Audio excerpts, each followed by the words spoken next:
आणि सहकारी सोनी साखर कारखान्याच्या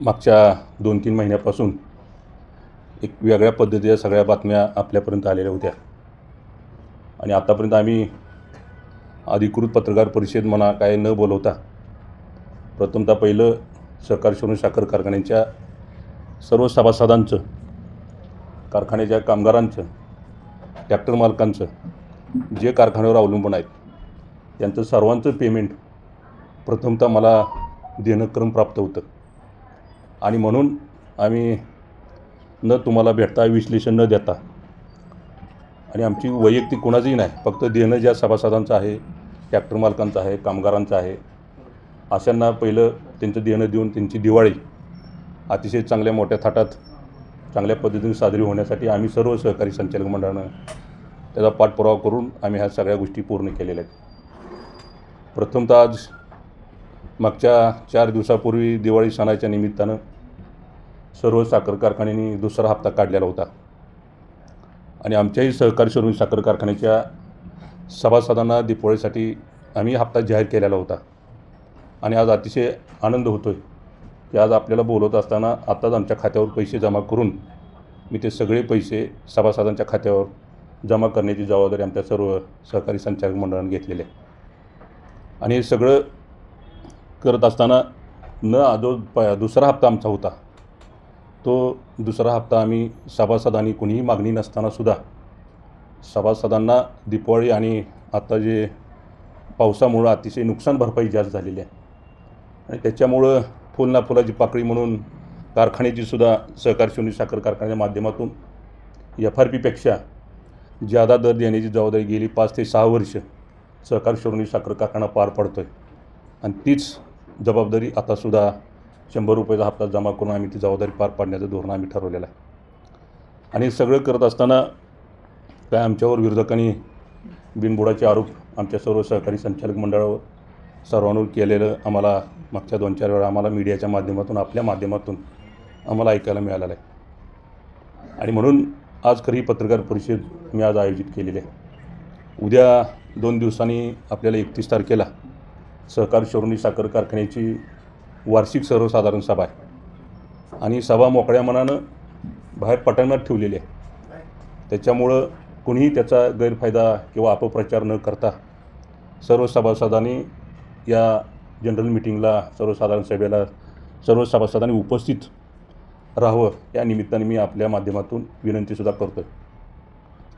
आज साखर कारखान्यावर जे बिनबुडाचे आरोप झाले ते खरं अतिशय चुकीच्या पद्धतीचे आरोप आहेत, कारण जी संस्था आदरणीय सहकारी सोनी आदरणीय वसंतदादा काळे आणि त्यांच्या सर्व सहकार्यांनी ही संस्था उभा केलेली होती आणि केलेली आहे आणि त्या माध्यमातून गेली 25 वर्षे आम्ही त्या निमित्तानं अतिशय काटकसरीनं चांगल्या पद्धतीनं कारभार करण्याची जबाबदारी गेल्या 25 वर्ष सातत्यानं आम्ही चांगल्या पद्धतीनं पार पाडलेले आहे।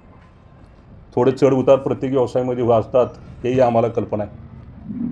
त्याच्या मागचं 15 ते 20 वर्षापर्यंत कारखानदारी अतिशय चांगल्या पद्धतीनं चालवली, कुठलाही तक्रार अर्ज नसताना साखर कारखाना आपण गेल्या 20 वर्षांमध्ये सातत्यानं सोलापूर जिल्ह्यामध्ये 4 ते 5 क्रमांकावर असणारा कारखाना दराबाबतीत आम्ही तो सातत्याने ठेवण्याचा प्रयत्न केलेला आहे। ऊस उत्पादक शेतकऱ्यांना कुठलाही प्रोग्राम न लावता मग आमच्या सर्वसामान्य सभासदांचा, सर्वसामान्य शेतकऱ्यांचा अर्धा एकर असेल, एकर असेल, 2 एकर असेल, त्यांचा खोडवा असेल, निडवा असेल, ही जबाबदारीने लवकर क्रशिंग करून त्याला जेणेकरून त्या सभासदाचा लवकर ऊस जाऊन त्याला गव्हाचं पीक घेता यावं, मकाचं पीक घेता यावं, ही त्या निमित्तानं आम्ही साखर कारखान्यानं ती जबाबदारी गेली 20-25 वर्ष सातत्यानं पार पाडलेले आहे आणि कुठलंही राजकारण ह्या संस्थेमध्ये आम्ही आतापर्यंत आणलेलं नाही।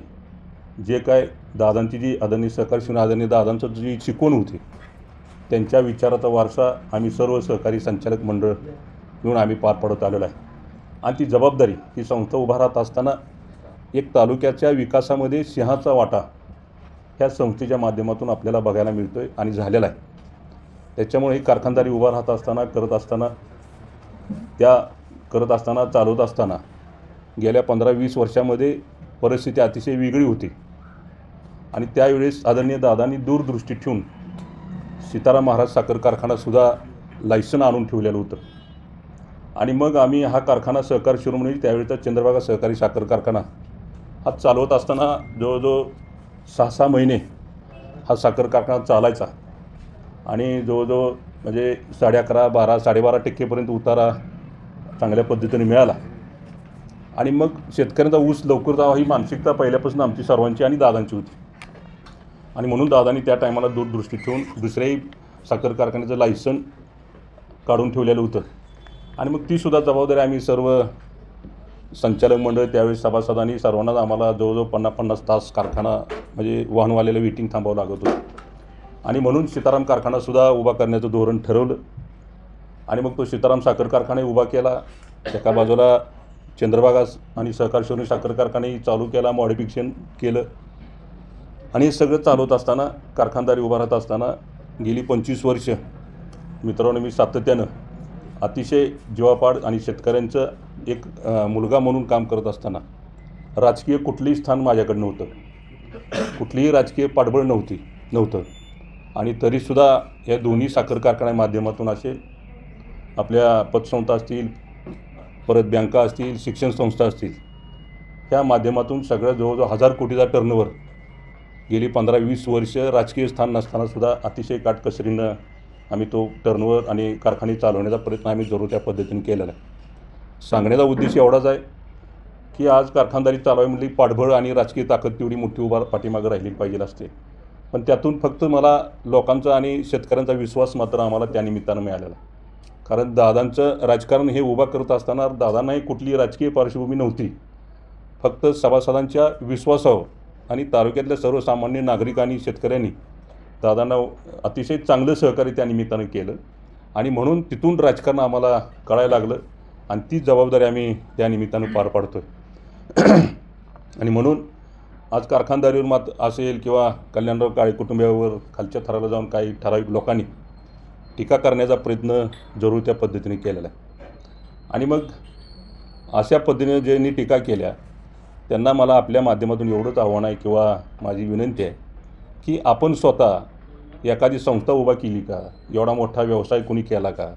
आम्हाला काही समजलं, कोणी संस्था छोट्या उभा केल्या, ती पण नीट चालवता आल्या नाहीत, ती सगळा दाशा गुंडाळून वर्षभरातच गुंडाळून टाकला. आणि अशा माणसांनी ज्या सभासदांच्या संस्था आहेत आणि ज्या सभासदांच्या संस्था आम्ही चालवतो आहे आणि मग अशा ठिकाणी नाक कुसपून बिनकामी साखर कारखान्याला अडचणीत आणण्याचा प्रयत्न जरूर त्या पद्धतीने जिथं जिथं अडचण आणता येईल तिथं अडचण आणण्याचा प्रयत्न गेल्या 4-5 वर्षापासून चालू आहे. आणि तेव्हापासूनच कारखान्याला खऱ्या अडचणी आपल्यासमोर निर्माण झाल्या. कारण ह्याच्या पाठीमागं तुम्ही साक्षीदार आहे, सभासद साक्षीदार आहेत. ज्या वेळेस कारखान्याला कुठलाही तक्रारीचा अर्ज नव्हता त्या टायमाला कारखाना जिल्ह्यामध्ये 4 ते 5 दारामध्ये आणि चांगल्या परिस्थितीत चालवण्याची जबाबदारी आम्ही त्या निमित्तानं पार पाडली. आणि मग थोडा दुष्काळ आला, कारखान्याचे मॉडिफिकेशन झाले आणि मग आम्हाला ते पुढं अडचणी निर्माण झाल्या आणि अडचणी निर्माण झाल्याने ह्यांचे तक्रारी अर्ज चालू झाले. आणि म्हणून थोड्या अडचणी जरी निर्माण झाल्या असल्या तरी कारखानदारी चालली पाहिजे. काय आरोप केले सहकार शिरोमणी साखर कारखाना हा प्रायव्हेट माणसाला चालवाय दिलेला किंवा काय असं जी वेगळ्या पद्धतीनं आरोप केलेत त्याला मला एवढंच सांगायचं आहे की सभासदांची दिशाभूल केली जाते. आणि मग हा कारखान्याचा GR आहे, मला वाटते 8/9/2020 साली GR काढलेला आहे. आणि त्या GRच्या धोरणानुसार आपण कॉलिब्रेशन आणि सहयोगी तत्वावर असा शब्द सहयोगी तत्वाच्या माध्यमातून कारखानदारी आता कारखाना चालवत असताना भांडवल उभा करायला आम्हाला अडचणी निर्माण केल्या. पहिल्यांदा जिथं आम्हाला सहयोगी तत्वावर आम्ही का चाललो का गेलो तर ज्या लोकांनी तक्रारी केल्या त्याच लोकांनी आपल्याला ही सगळी कारखान्याची अवस्था करायला ही विरोधकच कारणीभूत आहेत. कारण कुठलाही व्यवसाय चालवत असताना आम्हाला बँकेत जावं लागतं आणि बँकेत पैसे उपलब्ध व्हायला लागले की गेल्या 4-5 वर्षात त्यांनी सातत्यानं तिथं अर्ज द्यायचा आणि मग पैसे उपलब्ध 2 दिवसात खात्यावर जमा होणार म्हणलं की काहीतरी अर्ज द्यायचा. मागच्या वेळी थक आम्ही राज्य सरकारने जवळजवळ 18 कोटी थक आम्ही मंजूर केली आणि 18 कोटी थक आम्ही मंजूर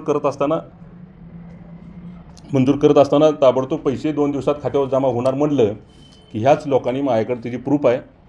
गोडाऊनमधनं साखर 50,000 पोती चेअरमन आणि संचालक मंडळाने विल्हेवाट लावली किंवा मार्केटमध्ये दुसऱ्या पद्धतीने काय आणलं असा काहीतरी अर्ज केला, 50,000 पोती गायब केली.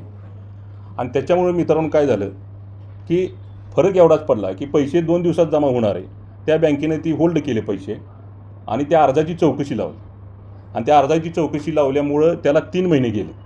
मला पैसे जून जुलैला मंजूर झाले होते आणि ते पैसे त्या टायमाला जर मला उपलब्ध झाले असते तर मी ताबडतोब शेतकऱ्यांची देणी HNTला पैसे मेंटेनन्सला खर्च करता आले असते.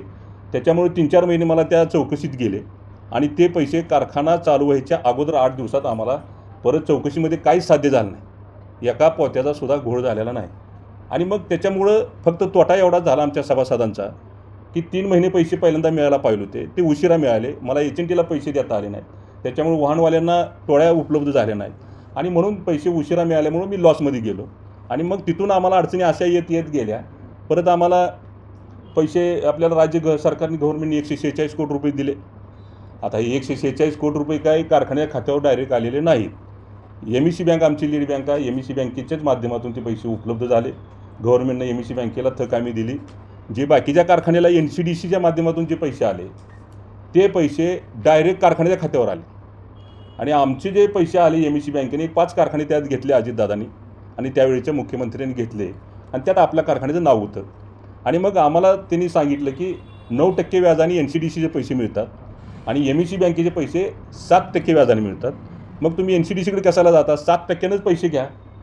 आणि मग ते पैसे आम्ही दादानी आता राज्य सरकारनं थक आम्ही दिली म्हटल्यानंतर आम्ही ते यस केलं आणि मग ते सगळी तिची पूर्तता पूर्ण केली आणि ते पैसे सगळं ऑन अकाउंट आले.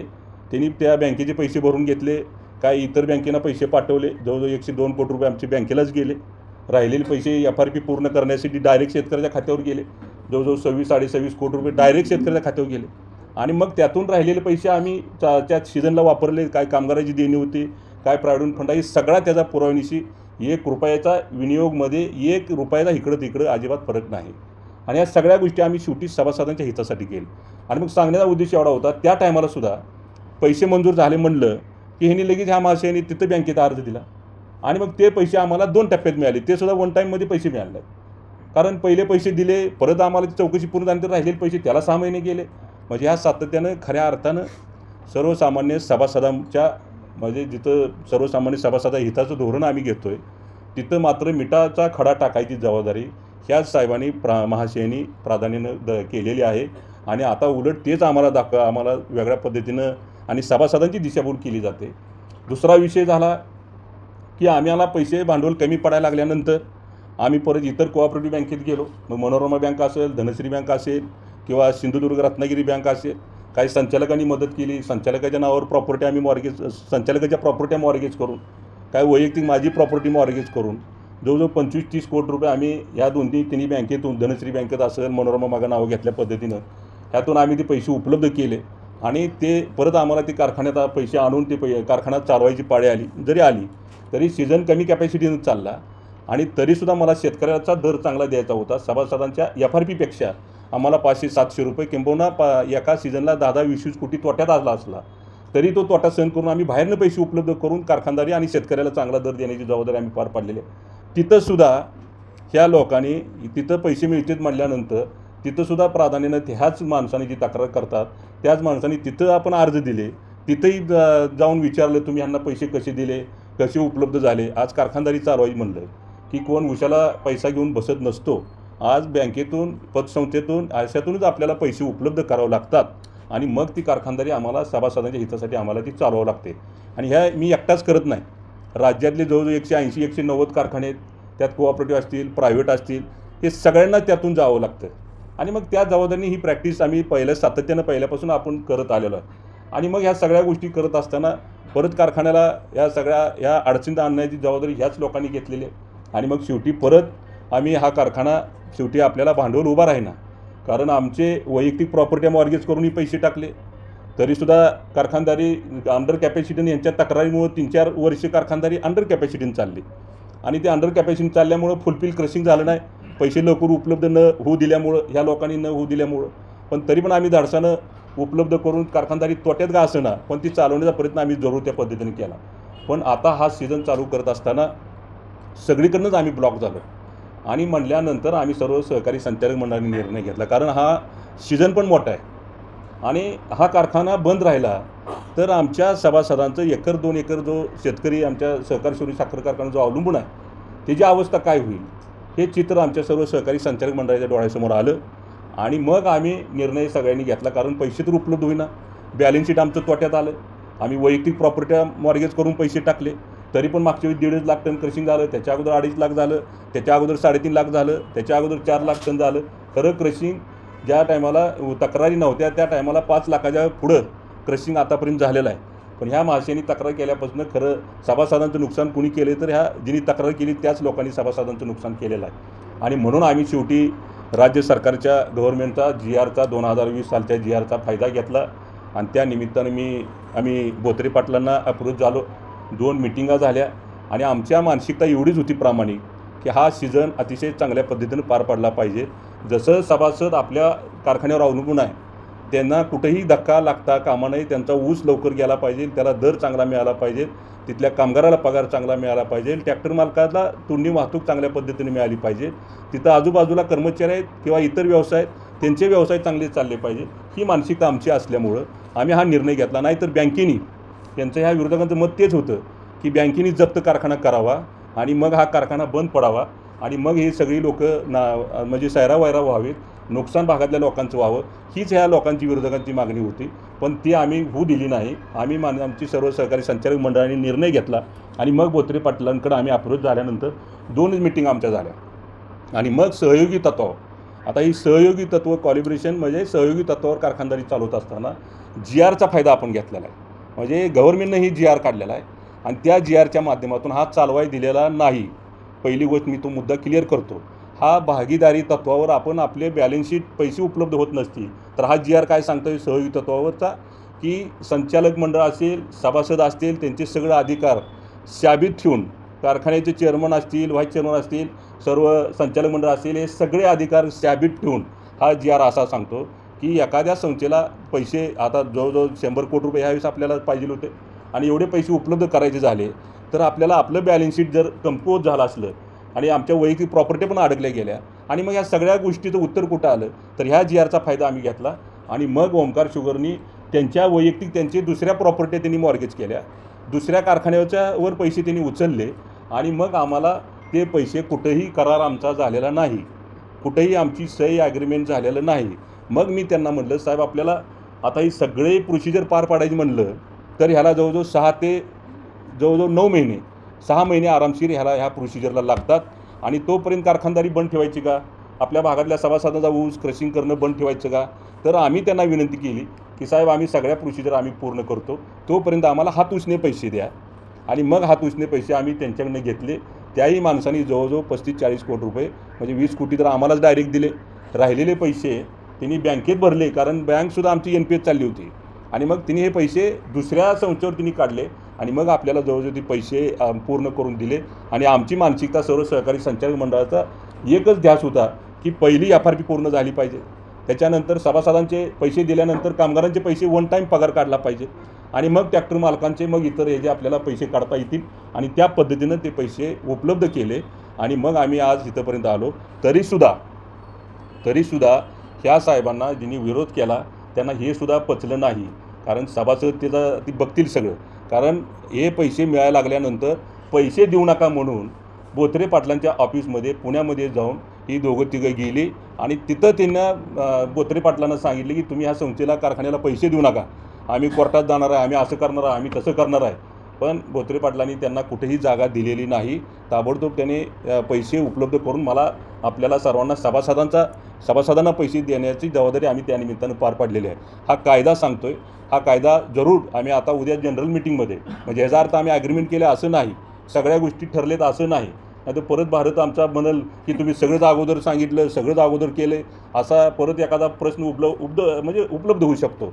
म्हणून त्यासाठी आम्ही असं ठरवलं की आपण निर्णय घेताना की बाबा ह्या सगळ्या गोष्टी प्रोसिजर आपण पूर्ण करणार आहे आणि मग त्यांच्याकडून हात उसने पैसे घेत असताना की बाबा संचालक मंडळाच्या मिटिंगमध्ये ठराव आपण पास केला, संचालक मंडळ मिटिंगमध्ये ठराव पास करून 2-3 महिने होऊन गेले आणि नंतर मग हा ठराव जनरल मिटिंगमध्ये जावं लागतो.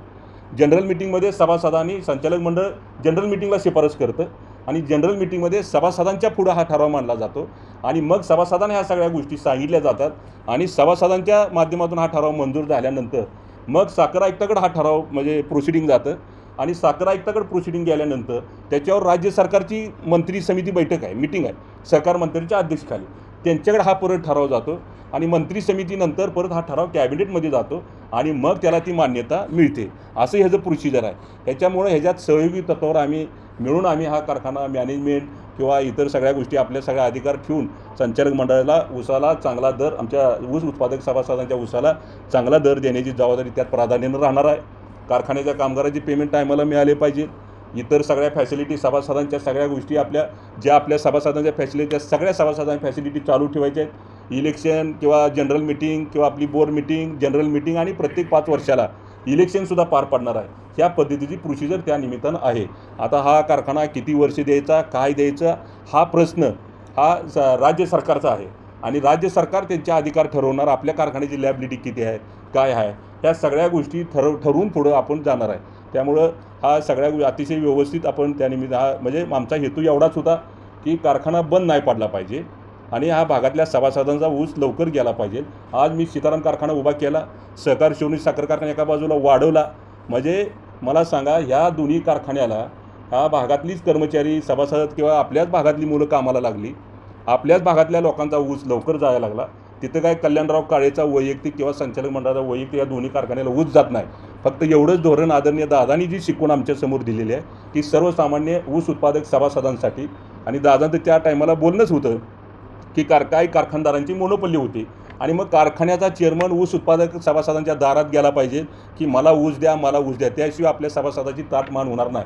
आणि म्हणून त्यावेळेचं धोरण आदरणीय दादांनी त्यावेळेस अवलंबलेलं होतं आणि मग ती जबाबदारी आम्ही सर्वजण मिळून पार पाडत आलेलो आहे. त्याच्यामुळे हे सगळे बिनबुडाचे आरोप आहेत, अशाला कुणी थरा देऊ नका अशी माझी विनंती आहे. त्यांच्यावरच माझा आरोप आहे की सहकार शिरोणी साखर कारखाना अडचणीत कुणी आणला असेल तर जे तक्रार करतात त्या 3 ते 4 लोकांनी खऱ्या अर्थानं कारखानदारी अडचणीत आणलेली आहे.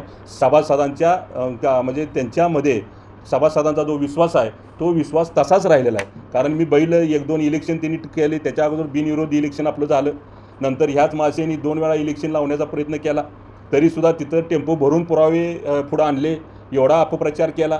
पण सभासदांनी 2 टर्मला त्यांना त्यांची जागा दाखवलेली आहे आणि त्याच्यामुळं सभासदांनी त्याच टायमाला ह्या माणसांना खड्यासारखं बाजूला काढलेलं आहे. फक्त दिशाभूल करायची. आणि माझी तुमच्या सर्वांच्या माध्यमातून एकच विनंती आहे की एवढे आरोप गेल्या 5-6 महिन्यात या 4-5 वर्षामध्ये आमच्यावर झाले, त्या एक तरी आरोप सिद्ध झाला का? फक्त आरोप कुठले सिद्ध झाले? म्हणजे आरोप तर सिद्ध झालाच नाही, फक्त अडचण एवढी झाली की आमच्या सभासदांना न्याय लवकर मिळाला नाही. म्हणजे तुम्ही अजूनही काढा, रेकॉर्ड करा, ज्या दिवसापासून तक्रारी चालू झाल्या त्या दिवसापासून खरी सभासदांच्या परपंचाला आणि कारखान्याला गरगर लागली. त्याच्या अगोदर सगळ्यात चांगला टॉपमध्ये कारखाना हा चालत होता. त्याच्यामुळे हे सगळी ही जबाबदारी जिने अडचणीत आणलं आहे त्या लोकांची सगळी जबाबदारी त्याच लोकांवर त्यांनीच हा खरं अडचणीत आणण्याचा प्रयत्न जरूर त्या पद्धतीने केलेला आहे. त्याच्यामुळं जास्त वेळ न बोलता अजून कोणाला काय असलं तर सांग. सहकारी आता जी तुम्ही चालवायला देणार आहे, चालवाय नाही, सहयोगी शब्द तुमच्या डोक्यातनं काढून टाका. चालवायला कधी दिला जातो? जर नाही का चालवाय कधी दिला जातो? मी मगाशी सांगितलं की जर बँकेने कारखाना तो लिक्विडेशनमध्ये काढला आणि कारखाना लिक्विडेशनमध्ये काढल्यानंतर तो कारखाना बँक ताब्यात घेते आणि मग एखादा प्रायव्हेट माणूस, मग तिथं कुणाचे अधिकार राहत नाहीत, सभासदाचे अधिकार राहत नाहीत, संचालक मंडळ राहत नाही, काही राहत नाही. फक्त आता ही सहयोगी तत्व तो आहे. सहयोगी तत्वावर म्हणजे तुमचे अधिकार राहणार, म्हणजे तुमच्या ताब्यात नेमकं काय काय राहणार आहे? आमचे अधिकार म्हणजे आपलं त्यांना काय मिळणार आहे? आता त्यांनी जी इन्व्हेस्टमेंट केलेली आहे आर्थिकमध्ये आमचे अधिकार अजिबात राहणार नाहीत.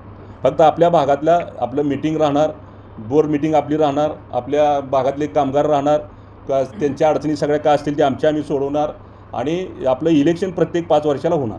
त्याच्यामुळं सहयोगी तत्व, कारण तिन्ही इन्व्हेस्टमेंट करणार आहेत म्हणून त्याच्यामुळं आर्थिकमध्ये आम्ही त्यांच्याकडे इन्व्हॉल्व होणार नाही. सभासद व्हायची गरज नाही.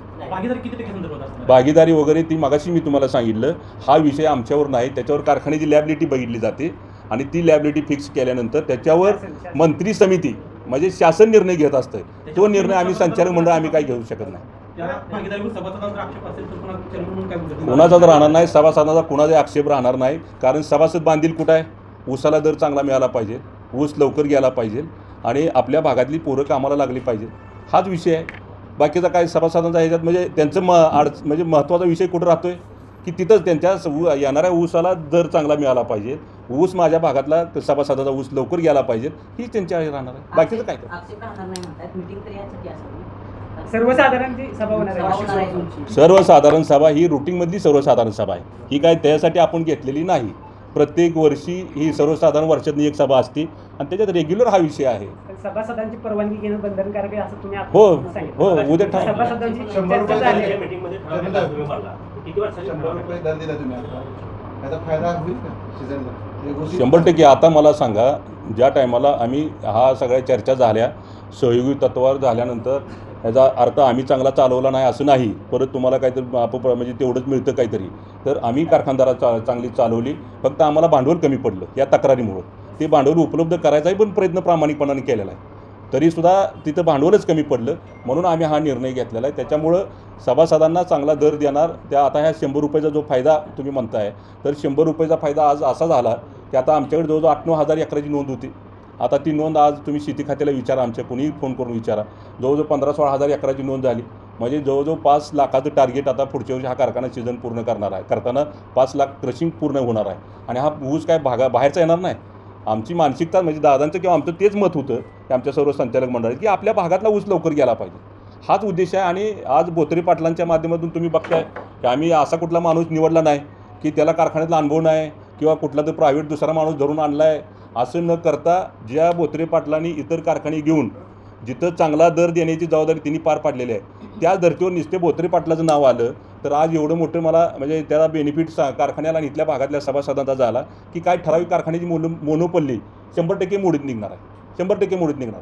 तुम्ही आज बघा, लिहून ठेवा, अजून 1-2 वर्षांनी 4 वर्षांनी बघा काय परिस्थिती आहे. नाहीतर हा कारखाना बंद राहिला असताना ठराविक लोकांची मोनोपल्ली झाली असती. मी काही नावं घेऊ इच्छिणार, पण आमच्या सभासदांचं नुकसान जास्त झालं असतं. त्यात मोनोपल्ली होऊ द्या, पण पिळवणूक कोणाची झाली असती? सभासदांची झाली असती. कल्याणराव काळेची नाही किंवा इथं भारत कोळीकर आमची वाईचे बसली, यांची कुणाची पिळवणूक झाली नसती. आमचा कोणाचाही ऊस कोण पण घेऊन गेला असता. पण अर्धा एकरवाल्याला ज्याला कोण नाही त्याची मात्र इतर लोकांनी पिळवणूक केली. बोत्रे पाटील इतर कारखान्यात चांगला दर देतात, तेच परंपरा इतर कंटिन्यू राहील राहणारच आहे ना. आता त्यांना सगळे कारखाने चालवायचे आहेत म्हटल्यानंतर आणि आमच्या प्राधान्यानं त्या करारामध्ये पहिली अट ती राहणार. चेअरमन साहेब, सहयोगी तत्वावर ज्यांना तुम्ही आता देणार आहे ती किती वर्षासाठी आहे आणि पंचवार्षिक निवडणूक जेव्हा लागेल त्यानंतर जी तुम्हीच राहणार आहे सत्तेवर, पण समजा अरे बरं झालं, वानखेडे साहेबाच्या बोलण्याला हेच नक्कीच येणार आहे. त्या कराराचं काय होणार? कसं आहे आता मला सांगा, फलटणचा श्रीराम साखर कारखाना, फलटणचा श्रीराम साखर कारखाना हा ह्या धर्तीवर मागच्या 10 वर्षापूर्वी तो मला वाटते कल्लाप्पा आवडेंना कारखाना चालवाय दिला. 18 वर्षाचा काळ पूर्ण त्यांचा झाला आणि नंतर तिने आता 10 वर्षी वाढून घेतली. म्हणजे उद्देश काय? कारखानदारी कुणासाठी उभा केली? शेतकऱ्याच्या ऊसासाठी आणि ग्रामीण भागातल्या मुलांसाठी. आणि तो उद्देश पूर्ण झाल्यावर बाकीच आणि सभासदाला दर चांगला मिळाला पाहिजे, हाच उद्देश आहे आमच्यासमोर. आमच्यासमोर काय कारखाना बंद पडावा, कोणावर नामुष्की वाढावी असं नाही. आणि ज्याला कोणाला तक्रार करायची त्यांनी स्वतः उभा करा ना, काहीतरी दाखवा ना समोर, सभासदांपुढं, शेतकऱ्यांपुढं, तालुक्यापुढं किंवा तुमच्यापुढं. आणि तुम्हालाही माझी विनंती आहे, तुम्ही चर्चा करत असताना, बातम्या टाकत असताना आमचं म्हणजे रिक्वेस्ट आहे, विनंती आहे माझी. नाही, मी त्याचं उत्तर देतो. मी आमची काय विनंती आहे, जी माणसं आमच्यावर आरोप करतात त्याचं साधं काहीतरी पत्र तुम्ही मागा घेऊ. कशावर आरोप करताय? फक्त उठलं की कल्याणराव काळे दिसतोय, दुसरं काय दिसतंय का? मग साधं पत्र काहीतरी आमच्यावर सांगा ना, मागा ना त्याला काहीतरी. आणि आम्ही का बोललो नाही? आम्ही जर दुसऱ्या दिवशी उत्तर द्यायला लागलो असतो, त्यांना काही काम नाही, आम्ही उत्तर द्यायला लागलो असतो तर त्याचा विपर्यास झाला असता. आणि मला पहिलं काम मला काय करायचं होतं, मला हे पैसे व्यवस्थित शेतकऱ्यांचे मला पहिले द्यायचे होते आणि मग कामगाराचे पगार सगळे मला द्यायचे होते. मी जर ह्याला उत्तर देत बसलो असतो तर ही लगेच म्हणलं असतं, या उद्या शिवाजी महाराजांच्या चौकामध्ये तिथं द्या उत्तर. मग कुणी असला म्हणजे मी काय असं म्हणजे कुठंतरी असं वेगळ्या पद्धतीने अपप्रचार केला जा असता. आणि माझी मानसिकता, आमचं सर्व संचालक मंडळाचं मत एवढंच होतं, गुपित का ठेवलं की पहिलं मला सभासदांचे पैसे द्यायचे होते. आता सीझन मला चालू करायचा होता तर जवळजवळ 40 कोटी रुपये इन्व्हेस्टमेंट झाली, तेव्हा आता उद्या 5-6 तारखेपासून सीझन चालू होणार आहे. एवढं सोपं नाही मित्रांनो. ते आता सगळा अजून ठरवू दे ना, तोवर पहिला हप्ता कुणी चालू केला त्याचं बघा अगोदर, त्यांचे घ्या विचारून. आम्ही न मागता आम्ही पैसे देतो शेतकऱ्यांना. या सर्वसाधारण सभेमध्ये सुद्धा जी काय तुम्ही आता जी 2-4 जण तुम्हाला विरोध करत आहेत त्यांनी सभासदांना आवाहन केलेलं आहे, त्या सर्वसाधारण सभेमध्ये गोंधळ निर्माण होण्याची शक्यता आहे. सभासदांना काय आवाहन करतात? हो का, कुठल्याही सभासदांना गोंधळ निर्माण म्हणजे होऊ नये अशी प्रत्येक सभासदाची मनापासूनची मानसिकता आहे. सभासदांना काय पाहिजे? कारखाना लवकर चालू करा, आमचा ऊस लवकर घेऊन जावा आणि माझ्या ऊसाला दर चांगला द्या आणि वेळेवर पैसे द्या, हीच मानसिकता आहे. त्याच्यामुळे ज्यांचा ऊस आला नाही आता जी तक्रार करतात ना त्याला तुम्ही विचारा तर ना किती ऊस तुम्ही कारखान्याला घातला म्हणून, हे तर विचारा तुम्ही. 1 टन ऊस येत नाही कारखान्याला आणि मग मात्र तक्रार करताना तुम्ही पण म्हणजे बातम्या लावू नका. तुमचं शेवटी तुम्हाला मीडिया चालवायचा असतो त्याबद्दल दुमत नाही, पण एखादी गोष्ट सभासदांच्या हितासाठी आहे. आम्ही वैयक्तिक काळेचं कल्याणराव काळेला ती शिव्या दिल्या तर ती कायमस्वरूपी तुम्ही बातम्या लावा, पण सभासदांच्या का मालकीचा कारखाना आहे त्याच्यात जर कोण विष कारवायला लागलं तर तुम्ही त्याच्यात पापाचं धनी होऊ नका असं माझं मत आहे. भांडवल कमी पडतं असं आपण 2-3 वेळा म्हणाला. आपण त्यासाठी सत्ताधारी पक्षामध्ये घ्या, मग पक्षाकडनं काही मदत किंवा काही सहकार्य? भरपूर पक्षाकडनं मदत झाली, तीच मी मगाशी सांगितलं, भरपूर मदत झाली. पण ह्या महाशयाने मदत होत असताना तिथंसुद्धा अर्ज दिले आणि आज पैसे 2 दिवसात मिळायचे ते पैसे 4-4 महिने लेट मिळाले. तोवर माझा सीझन पुढे गेला आणि मग काय झालं, मला जे 5 लाख 6 लाख टन क्रशिंग व्हायला पाहिजे होतं ते क्रशिंग एकदा 3 लाख झालं, एकदा 2.5 लाख झालं, मागच्या वर्षी 1.5 लाख झालं. हे कुणामुळे झालं? आम्हाला राज्य सरकारनं गव्हर्नमेंटनं भरपूर मदत आम्हाला केलेली.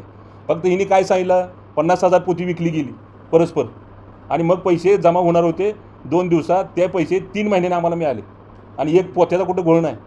आज जर असला उद्योग केला असता तर मी कुठे गेलो असतो राव. 25 वर्ष झालं आम्ही चेअरमन आहे, आम्ही शेतकऱ्याची मुलं आहे. असलं दंडेलशाही किंवा असले काही करणार नाही चुकीचं. आम्ही घ्या ना माहिती, आज माझ्या प्रॉपर्ट्या, सूरज तुम्ही प्रॉपर्टीवर येणार मला माहिती आहे, माझ्या प्रॉपर्ट्या बघा काढून, प्रत्येक प्रॉपर्टीवर धनश्री पतसंस्थेचा बोजा आहे. आज इथं जे आहे ना ह्या प्रॉपर्टीसुद्धा धनश्री पतसंस्थेचा बोजा आहे. मी काय ती माझ्या वैयक्तिक कामाला वापरलेली नाही. मी एकतर सीताराम महाराज उभा करताना वापरली आणि सहकार शून्य साखर कारखान्यामध्ये पैसे कमी पडल्यानंतर त्यासाठी मी वापरलेले आहे. कधीही काढून बघा. तसं केलं असतं तर मी लागल तेवढे तुम्ही निद्रेच मला लक्षात आणून द्या, आम्ही काही शिक्षा घ्यायला तयार. कारखाना या कारणामुळे हो 100%. दोन्ही कारखाने. हो गेल्या अनेक वर्षांपासून आपण कारखानदारी आहात, मात्र कारखानदारीचा अनुभव घेत असताना सातत्याने अडचण येत असताना किंवा उपयोजनाचा किंवा धोरणात्मक निर्णय घेण्याचा चेअरमन म्हणून संचालनाने काही प्रयत्न केले नाही? सगळे प्रयत्न आपण केले, पण काय झालं, central government state government interfere होत असते. आज प्रत्येक कारखाना, आज काय माझीच कारखानदारी अडचणीत असं नाही. आज राज्यातल्या तुम्ही कारखानदारीकडे जावा, 70-80% कारखान्याचे चेअरमन रात्रभर झोपत नाहीत, रात्रभर झोपत नाही. माझी परिस्थिती तशी होती मागच्या 2-4 वर्षात. आता ह्या 2-4 दिवसात झोप लागायला लागली. इतकं सोपं नाही. मला काय झोप लागत नाही म्हणजे मला कोणाचं नुकसान करायचं नाही. आमच्यावर जो विश्वासाने ऊस घातला आहे त्याला पैसे मला मिळाले पाहिजे, ही मानसिकता. ह्या तक्रारी अर्ज केल्यामुळे उठली की आम्ही बँकेच्या दारात आहे. हो, दुसरं कामच नाही आम्हाला काय सुचलं. मागापासून सातत्यानं उल्लेख करतात की तक्रार होय, दिल्यामुळे अडचण आली. होय. तर त्या तक्रारीमध्ये इतकं तथ्य असू शकतं का? काहीच नाही हो, तथ्यच नाही. काय मी ती सांगितलं, एक तथ्य सिद्ध करून दाखवा तुम्ही. फक्त अडचण काय झाली, त्यांच्यावरती अभ्रंचा दावा वगैरे काही चेअरमन आपल्याकडून काही केला आहे? आता काय होतं माहिती आहे का, अब्रून उष्णणीचा दावा बिवा ह्या गोष्टी आपण करत बसण्यापेक्षा त्यांनी शहाणं व्हावं असं मत आहे. अजूनही वेळ गेली नाही. उद्या सगळ्या सभासदांपुढे त्यांनी हात जोडावेत, बाबा ही असं निर्णय योग्य त्यांनी घेतलेला आहे अशी माझी प्रामाणिक इच्छा आहे की उद्या सभासदांपुढं तर निदान हात जोडावं त्यांनी, किंवा माझं इथनं पुढं सगळं पार पडलं, आता इथनं पुढं मी कुठलीही तक्रार करणार नाही. आम्ही सभासद हिताचंच करतोय ना. ह्याच्यात काय कल्याणराव काळेचं हित थोडंच आहे का, भारतनाना कोळेकर किंवा इथं संचालक बसले यांचं हित आहे का? असं आहे ना. असं काही पण करण्यात मजा नाही ना. उद्या आता तरी शहाणं व्हावं, उद्या हात जोडून तिने ह्या सपोर्टला, आणि कुठल्याही सभासदाला विचारा, शेतकऱ्याला विचारा, हा जो निर्णय झाला आहे तो योग्य निर्णय झालेला आहे. नाहीतर काय परिस्थिती कारखानदारीत चालतं हे सगळं आम्हाला माहिती आहे. आम्ही ती केलं नाही म्हणून आम्ही पाठीमागे राहिलो. तो प्रश्न पुन्हा राहतोय, सभासदांची जी संमती आवश्यक आहे ती घेतली आहे का तुम्ही? अहो तीच उद्या त्यासाठीच मिटिंग लावली आपण. म्हणजे मिटिंग उद्या सर्वसाधारण सभा 31 तारखेला आहे आणि रुटीनमध्ये आहे. त्यासाठी वेगळ्या पद्धतीने लावली असं पण नाही. रेग्युलर वर्षातून एकदा आम्हाला सर्वसाधारण सभा घ्यावी लागते. त्याच्यात उद्या विषय आम्ही घेतलेला आहे आणि हा निर्णय झाल्यानंतर मग साखर आयुक्तांना प्रस्ताव जाणार, मग साखर आयुक्तांची शिफारस स्टेट गव्हर्नमेंटला जाणार आणि मग सहकार मंत्र्याची कमिटी आहे त्याच्यावर, आणि ती कमिटी गेल्यानंतर मग कॅबिनेट पुढे जाणार आणि मग हा निर्णय होणार. असं कुठलंही नाही आणि ह्याच्यात कुठेही सभासदाला बाधा येणार नाही. विचारा चालवा नाही, आम्ही चालवणार आहे. सहयोगी इन्व्हेस्टमेंट करणार आहे आपल्या कारखान्यावर रुपयाही कर्ज काढणार नाही. इतर आता आमच्या कारखान्यावर जर कर्ज काढायची जागा असती तर मला चालवा द्यावा लागला असता का?